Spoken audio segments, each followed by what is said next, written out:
ఓం శ్రీరామచంద్ర పరబ్రహ్మణే నమః. ఓం నమో వశిష్ఠ విశ్వామిత్ర వ్యాస వాల్మీకి సుఖాదిభ్యః. ఓం శుక్లాంబరధరం విష్ణుం శశివర్ణం చతుర్భుజం ప్రసన్నవదనం ధ్యాయేత్ సర్వ విఘ్నోపశాంతయే.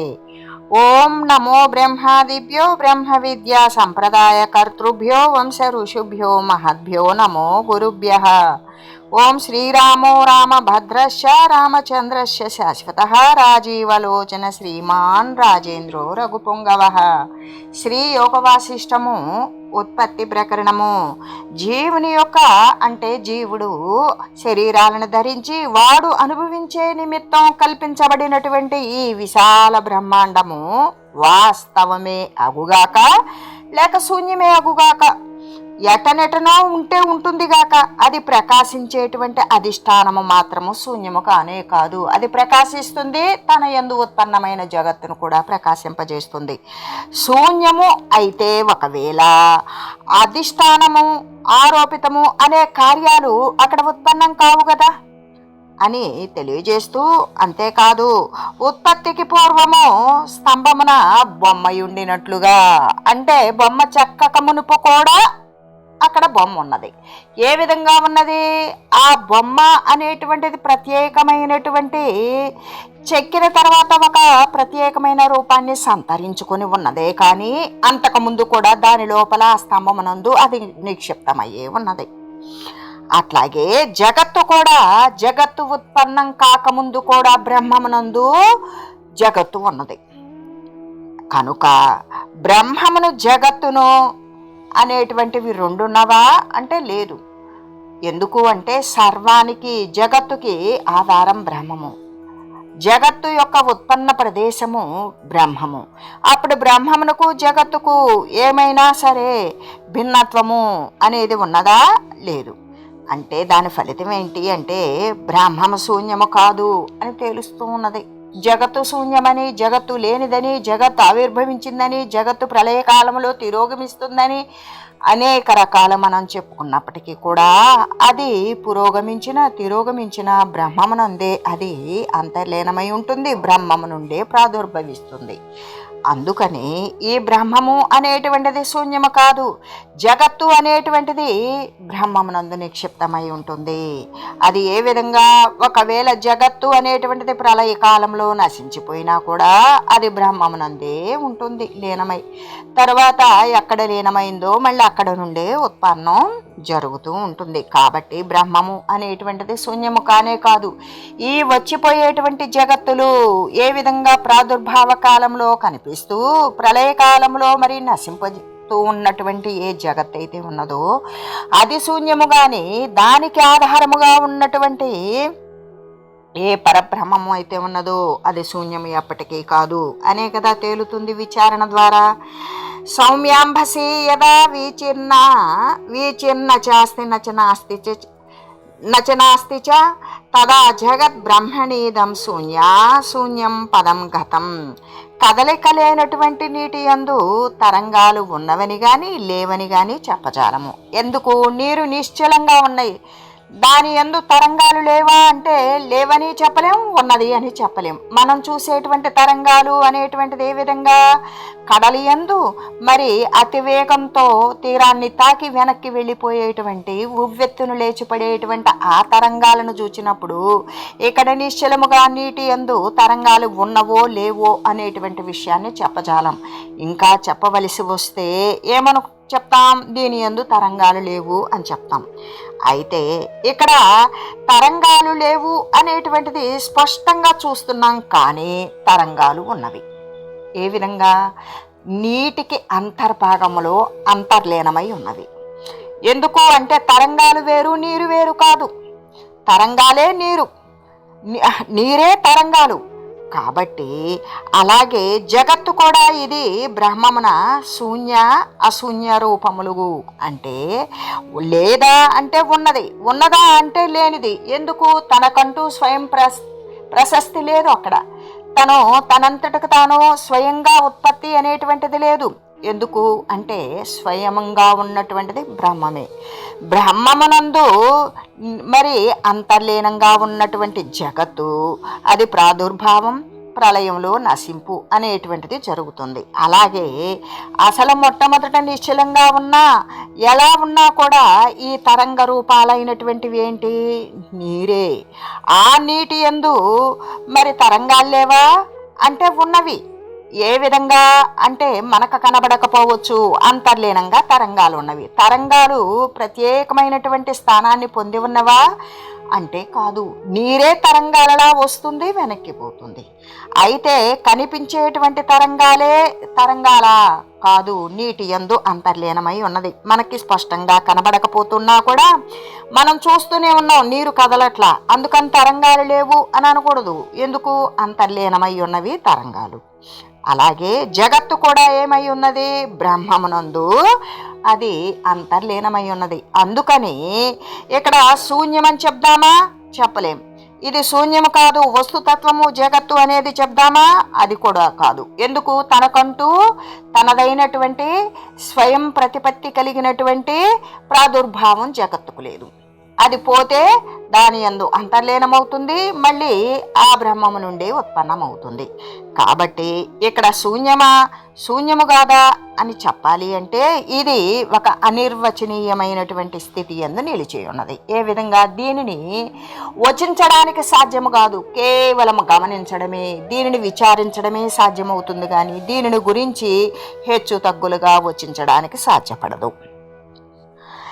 దేశకాలాదిశాంతత్వాత్ పుత్రికా రచనం ధ్రుమే సంభవత్య యథాతో వైతేనానంతే విముహ్యతే. దేశకాలాదులు ఉన్నప్పటికీ కూడా శిల్పి యొక్క ఇచ్చలేకపోతే బొమ్మ తయారు కానట్లుగానే ఒక శిల్పి ఉన్నాడు. ఆ శిల్పి కోరుకోవాల ఏమని? తను బొమ్మ చెక్కాలి అని కోరుకోవాల. అప్పుడు అది సరైనటువంటి ప్రదేశం నందు ఉన్నా, వానికి అనుకూలమైనటువంటి కాలమే అయ్యున్నా కూడా వాడు తలచి కోరి బొమ్మ అనేటువంటిది చెక్కబడితేనే అక్కడ బొమ్మ తయారై ఉంటుంది. లేకపోతే అక్కడ బొమ్మ తయారవుతుందా?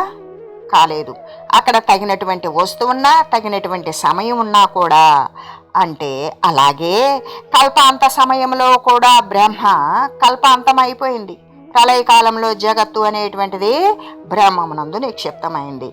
అయితే ఆ బ్రహ్మ గనక ఒకవేళ కోరలేదు అనుకో, అప్పుడు అది జగత్తు ఉత్పన్నం కాదు. లేదు, బ్రహ్మ కోరాడు, అప్పుడు జగత్తు అనేటువంటిది ఉత్పన్నం అవుతుంది. అయితే బ్రహ్మ కోరితే తప్ప ఈ జగత్తు సృష్టించబడదు.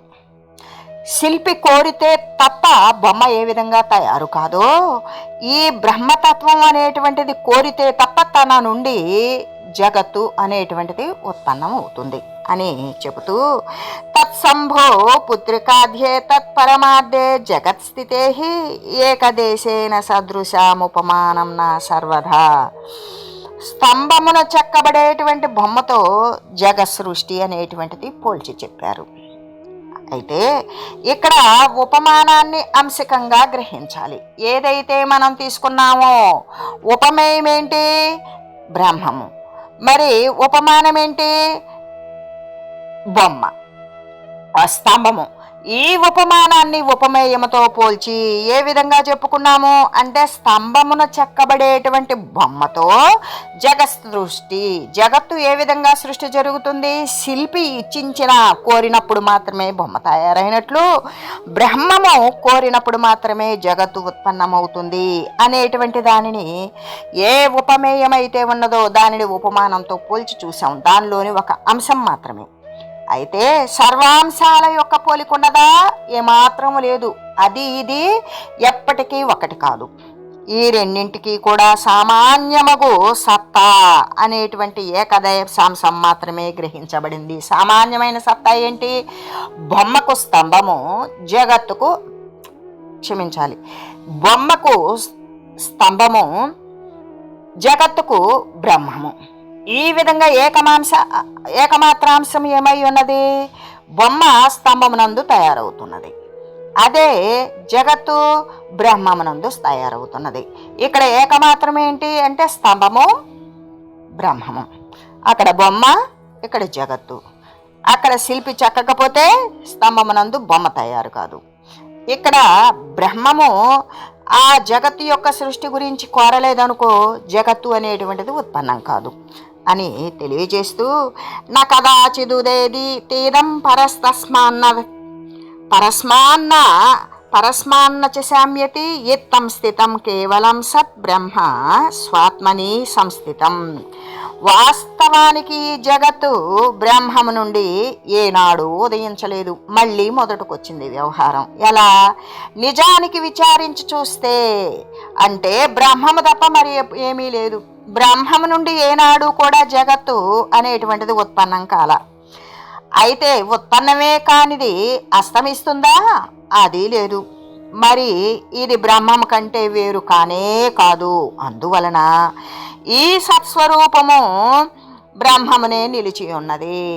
ఏ సత్స్వరూపము జగద్లాగా కనబడేటువంటి సత్స్వరూపం ఏదైతే ఉన్నదో ఆ సత్స్వరూపము సత్తు సారమైనటువంటి వస్తువు రూపముగా కనబడుతున్నప్పటికీ కూడా అది బ్రహ్మమునే నిలిచి ఉన్నది, అంతకంటే భిన్నమై రాలేదు అని తెలియజేస్తూ, అశూన్యాపేక్షయ శూన్య శబ్దార్థ పరికల్పన అశూన్యత్వాత్ సంభవతః శూన్యత శూన్యతే కుతః. శూన్యకల్పన అశూన్యమును అపేక్షించుచూ వచింపబడినది. ఏ విధంగా? శూన్యము ఏమీ లేనిది అనేటువంటి కల్పన దేని నుండి వచ్చింది?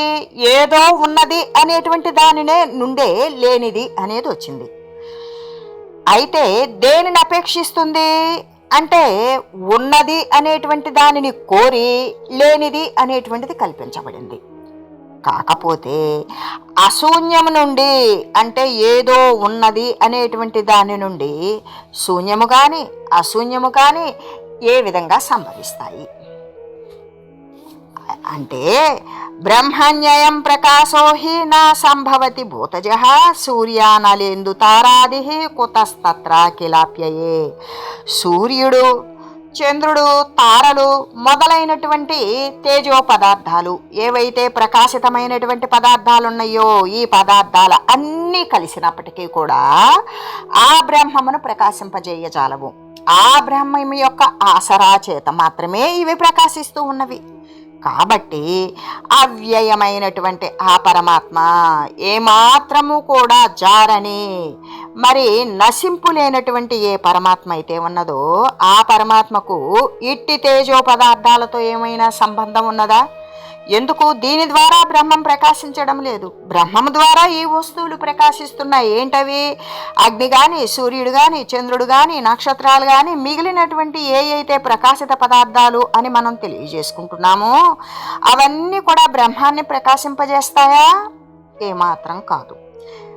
ఇవి అందుకని ఏమాత్రము నశింపు రాగవికారాది మార్పులు లేనటువంటి ఏ పరమాత్మ అయితే ఉన్నదో ఆ పరమాత్మకు ఇటువంటి ప్రకాశిత పదార్థాలతో ఏమాత్రము సంబంధం లేదు. మహాభూత ప్రకాశానాం అభావస్తమ ఉచ్యతే మహాభూత భావజంతు తేనాత్ర నా తమః క్వచిత్. భౌతికమైన తేజం యొక్క అభావము చేత తమస్సు అంటారు. ఏ విధంగా? భౌతికమైన ఈ ప్రాపంచక సంబంధమైనటువంటి వెలుతురు అనేటువంటిది లేకపోతే దానిని తమస్సు లేదా చీకటి అంటారు. బ్రహ్మమునైతే మరి ఇట్టి భౌతిక తేజము లేకపోయినప్పటికీ ఒకవేళ ఈ ప్రకాశించేటువంటి ప్రకాశమానమైనటువంటి భౌతికమైన ప్రాపంచిక సంబంధమైన కాంతి వెలుగు లేకపోయినప్పటికీ బ్రహ్మమున అది స్వయం ప్రకాశమే అవడం వల్ల అది ఎప్పటికీ తమస్సు కాదు. అదే మరి ప్రాపంచిక సంబంధమైనటువంటి వెలుగు లేకపోతే అక్కడ తమస్సు, చీకటి, అంధకారం అని చెప్తాం. అదే బ్రహ్మమునైతే ఇటువంటి ప్రాపంచిక సంబంధమైనటువంటి వెలుగు లేకపోయినప్పటికీ అది స్వయం ప్రకాశమే, స్వయంగా ప్రకాశిస్తుంది, మిగతా వస్తు జాతిని ప్రకాశింపజేస్తుంది. అప్పుడు ఆ బ్రహ్మమున ఈ ప్రాపంచక సంబంధమైనటువంటి భౌతిక తేజము ప్రకాశము లేకపోయినప్పటికీ అది స్వయంగా ప్రకాశించేటువంటిది కాబట్టి అది తమస్సు కానే కాదు. స్వానుభూతి ప్రకాశోస్య కేవలం వ్యోమరూపిణ యోంతరస్తి నా తేనైవ నా త్వన్యేనానుభూయతే. ప్రకాశ స్వరూపమగు ఈ బ్రహ్మము స్వయం ప్రకాశమై బుద్ధి గుహయందుండి దానిని ప్రకాశింపజేస్తూ ఉన్నది. అయితే దీనిని ఎవ్వరూ కూడా ప్రకాశితం చేయజాలరు. ఏ విధంగా ఉంటుంది? ఆకాశములాగా సర్వవ్యాపకమైనట్టి ఆ బ్రహ్మము యొక్క ప్రకాశము స్వానుభవ రూపమే అయి ఉన్నది. బుద్ధి మొదలైనటువంటి అంతరేంద్రియాలు మరి ఒక దాని చేత అంటే ఆత్మచేత అనుభవింపబడుచూ ఉన్నవి. కానీ ఆ బుద్ధ్యాదుల లోపల ఉన్నటువంటి ఈ బ్రహ్మము అంటే ఈ ఆత్మ తనను తాను అనుభవించుకుంటూ ఉన్నది. కానీ మరొక దాని చేత అది అనుభవించబడడం లేదు. అంటే మరొక దాని యొక్క సహాయం చేత ఇది ప్రకాశించడం లేదు అని తెలియజేస్తూ, కదలిక లేనటువంటి నీటి యందు తరంగాలు ఉన్నవని కానీ లేవని కానీ మనం చెప్పలేము. ఎందుకంటే తరంగాలు లేవు అని మనం స్పష్టంగా చూస్తూ ఉన్నాం. ఏ విధంగా? నిశ్చలంగా ఉన్నటువంటి నీటి యందు తరంగాలు లేవు, అది మన కంటికి కనిపిస్తుంది. కానీ తరంగాలు ఉన్నవి. ఎక్కడ? ఆ నీటికి అంతర్లీనమై తరంగాలున్నవి. అలాగే ఈ జగత్తు కూడా ఇది బ్రహ్మమున శూన్యము కానీ లేదా ఏదో ఉన్నదనేటువంటి రూపాలు అంటే శూన్యము కానీ అశూన్యము కానీ అనగా దీనిని గురించి వివరించడానికి వచించడానికి ఇట్టిది పరబ్రహ్మస్వరూపము అని చెప్పడానికి మరి సాధ్యపడేటువంటిది కాదు. అందుకు కాబట్టి ఈ శూన్యాశూన్య రూపాలు ఏ విధంగా ఉన్నవి అంటే అనిర్వచనీయ స్థితి యందు నిలిచి ఉన్నది, కానీ దీనిని ఇట్టిది అని వచించ సాధ్యము కాదు. దేశకాలాదులను ఉన్నప్పటికీ కూడా శిల్పి యొక్క కోరిక లేకపోతే, శిల్పి ఈ బొమ్మను చెక్కాలి అనేటువంటి కోరిక లేకపోతే ఆ బొమ్మ తయారు కానట్లుగానే కల్పాంత సమయమున అంటే కల్పము నశించేటువంటి ప్రళయ కాలంలో సర్వము నశించిపోతాయి అని చెప్పుకున్నప్పుడు ఈ నశించి ఎక్కడికి పోతాయి అంటే బ్రహ్మమునందే అవి విలీనమవుతాయి. అటువంటి సమయంలో కల్పాంత సమయంలో బ్రహ్మ ఒకవేళ అయిపోయిన తర్వాత బ్రహ్మ కోరితే తప్ప ఈ జగత్తు అనేటువంటిది సృష్టించబడదు. బ్రహ్మ కోరలేదు, అప్పుడు బ్రహ్మము కంటే భిన్నమైనటువంటి జగత్తు అది భిన్నమా? కాదు, అభిన్నమే. కానీ అభిన్నమని ఎప్పుడు తెలుస్తుంది? విచారణ ద్వారా తెలుస్తుంది. అదే విచారణలేమి అది జగత్తు అనేటువంటిది ప్రత్యేకంగా కనపడుతుంది. అలాగే బ్రహ్మ గనక కోరకపోతే ఆ జగత్తు అనేటువంటిది సృష్టించబడదు. ఏ విధంగా? శిల్పి కోరకపోతే బొమ్మ తయారు కానట్లుగానే అని చెబుతూ స్తంభమున చెక్కబడేటువంటి బ్రహ్మతో జగ సృష్టి అనేటువంటిది పోల్చి చెప్పబడింది. ఇక్కడ ఉపమానాన్ని అంశకంగా తీసుకొని ఉపమానము అన్నప్పుడు ఏ విధంగా? బొమ్మ జగత్తు. మరి ఉపమేయం ఏంటి అన్నప్పుడు స్తంభము బ్రహ్మము ఈ అని చెబుతూ మరి వీటిల్లో ఆ ఒక్క అంశకు మాత్రమే పోలి ఉన్నది, కానీ సర్వాంశకాలి యొక్క పోలిక లేనే లేదు. ఈ రెంటికి సామాన్యమైనటువంటి సత్తా అనేటువంటిది ఏంటి? ఏకదేశాంశ మాత్రముగా మరి ఏకదేశాంశ మాత్రంగా ఉండనే ఉన్నది. అది మాత్రమే గ్రహించాలి. ఏంటది? స్తంభము శాశ్వతము, బొమ్మ చెక్కబడవచ్చు, చెక్కబడకపోతే బొమ్మ అందులోనే అంతర్లీనమై ఉండవచ్చు. అది చెక్కినప్పుడు మాత్రమే బొమ్మగా అది మనకు ప్రస్ఫుటంగా కనిపిస్తుంది. అలాగే బ్రహ్మము అది కూడా అంతే. ఆ బ్రహ్మమునందు జగత్తు ఉత్పత్తికి పూర్వము కూడా జగత్తు దాని అందే అంతర్లీనమై ఉన్నది. ఆ యొక్క బ్రహ్మ యొక్క కోరిక మేరకు అప్పుడేమైంది అంటే ఆ బ్రహ్మము నుండి విడివడి జగత్తుగా ప్రాదుర్భవించి అప్పుడు కనబడినప్పుడు స్తంభమునందు బొమ్మే చూసినప్పుడు బొమ్మ బాగుంది అంటాం, కానీ స్తంభాన్ని చూడం. అలాగే బ్రహ్మము నుండి ఉత్పన్నమైనటువంటి జగత్తులో మన యొక్క జీవన వ్యవహారాలు కొనసాగుతూ ఉంటాయి, కానీ ఈ జగత్తుకు ఆసరా అయిన ప్రాదుర్భవానికి పూర్వము ప్రాదుర్భవం అనంతరం ఉండేటువంటిది బ్రహ్మతత్వం తప్ప మరొకటి లేదు అనే విషయాన్ని గమనించాం. ఇది ఏకదాంశం. ఏకమాత్రంగా ఉండేటువంటి విషయం. ఇదే ఉపమానం. ఏది బ్రహ్మమే అనేటువంటిది ఉపమానమైతే స్తంభం అనేటువంటిది ఉపమేయంగా తీసుకొని చెప్పుకున్నాం. అలాగే వాస్తవానికి జగత్తు బ్రహ్మము నుండి ఏనాడు ఉత్పన్నం కాలేదు. అసలు అది ఉదయించల. మళ్ళీ ఎప్పటిదాకా ఇలా ఉదయించింది ఇలా ఉదయించలేదు అని చెప్పుకుంటూ మళ్ళీ కూడా నిజానికి విచారిస్తే జగత్తు బ్రహ్మము నుండి ఎప్పుడూ వేరు కాలేదు అన్నట్లుగానే అది ఎప్పుడూ కూడా ఉదయించలేదు కాబట్టి అది అస్తమించలేదు. మరి ఇది బ్రహ్మం కంటే వేరు కాకపోవడం వలన ఆ సత్స్వరూప బ్రహ్మమునందే నిలిచి ఉన్నది. శూన్యకల్పన అశూన్యము అపేక్షిస్తూ వచింపబడింది. కాకపోతే ఏ విధంగా లేదు అనేటువంటి భావన ఉన్నది అనేటువంటి కోరిక తోటి చెప్పబడింది. కాకపోతే ఆ శూన్యము నుండి శూన్యాశూన్యాలు ఏ విధంగా సంభవం అవుతాయి? అశూన్యము నుండి అంటే ఉన్నటువంటి వస్తువు నుండి శూన్యము అశూన్యము అనేది ఎట్లు ఉత్పన్నమవుతాయి? సూర్యుడు కానీ అగ్ని కానీ చంద్రుడు కానీ తారకాది తటి కానీ ఇటువంటివన్నీ కూడా ప్రకాశించే తేజో పదార్థాలు. ఈ తేజో పదార్థాలన్నీ బ్రహ్మమును ప్రకాశింపజేయగలవా? చేయజాలవు. కాబట్టి మరి అవ్యయమైన ఎటువంటి నశింపు కానటువంటి పరమాత్మ తత్వం ఏదైతే ఉన్నదో ఈ పరమాత్మకు ఇట్టి తేజో పదార్థాలతోటి ఎటువంటి సంబంధము లేదు. భౌతిక తేజము యొక్క అభావము చేత ప్రాపంచక సంబంధమైనటువంటి చీకటి అంటే ఆ తేజము ప్రకాశం అనేది లేకపోతే తమస్సు అంటారు. అదే బ్రహ్మమునైతే ఇట్టి భౌతిక తేజము లేకపోయినప్పటికీ కూడా అది స్వప్రకాశమగు అయి ఉండడం వల్ల అది తమస్సు అనేటువంటిది ఎప్పటికీ కాదు. ప్రకాశ స్వరూపమైన ఈ బ్రహ్మము స్వయం ప్రకాశమై ఏ విధంగా బుద్ధి గుహ యందుండి బుద్ధి అనేటువంటి దాని యందు ఉండి దానిని ప్రకాశింపజేస్తూ ఉంటుంది. ప్రకాశమానమైనటువంటి ప్రకాశ స్వరూపమైన ఈ బ్రహ్మము తనంతటికి తనే స్వయం ప్రకాశమై దీనిని ఎవ్వరూ కూడా ప్రకాశితం చెయ్యలేరు. ఆకాశములాగానే సర్వవ్యాపకమైనటి బ్రహ్మము యొక్క ప్రకాశము స్వానుభవ రూపమే అయి ఉంటుంది. బుద్ధి మొదలైనటువంటి అంతఃకరణాలు మరి ఒక దాని చేత అనుభవింపబడుచూ ఉన్నవి. ఆ మరి ఒకటి ఏంటి? ఆత్మేయే. కానీ ఆ బుద్ధ్యాదుల లోపల ఉన్న ఈ బ్రహ్మము తనను తాను అనుభవిస్తూ ఉంటుంది. ఏ విధంగా? బ్రహ్మము అన్నప్పుడు ఆత్మతత్వమేనే కదా తెలియజేసుకున్నాం. మరి ఒక దాని చేత ఇది అనుభవించబడటం లేదు. అంటే భౌతిక తేజము చేత ఇది ప్రకాశింపబడటం లేదు. ఎందుకు అంటే ఇది స్వయం ప్రకాశితం అని తెలియజేస్తూ ఓం మంగళం శ్రీ గురుదేవాయ మహనీయ గుణాత్మనే సర్వలోక శరణ్యాయ సాధురూపాయ మంగళం. ఓం మంగళం కోసలేంద్రాయ రామాయ రామభద్రాయ చక్రవర్తి తనూజాయ సార్వభౌమాయ జానకీ వల్లభాయ శ్రీరామచంద్రాయ మంగళం. ఓం తత్సత్.